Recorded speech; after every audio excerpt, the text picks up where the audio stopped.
सकाल सकाल आम बाहर कटक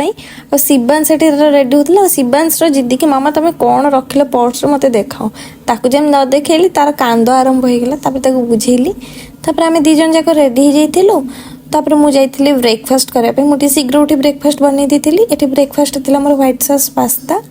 ताको खाई पी देना बसे बस जाइलु कि घंटा पर आसी आम कटक पहुँची जाइलु कटक पहुँचला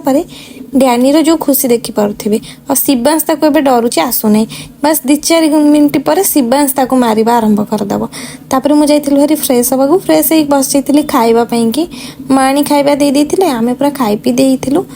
आउ जो 4 घंटार बाट आउ खरा बापरे कहनी एत टायर्ड लगुला मुझे खाई शोई पड़ी 4टा बेले उठला मुझे चाह और शिवांश मुझे बनई चूड़ा चूना कहीं तार सर जाइए दीज ये बापा पचार गोड़े कहीं बापा छेना नहीं जाऊँ शिवांश बाड़ौची बोली रात रुटी को संतुला।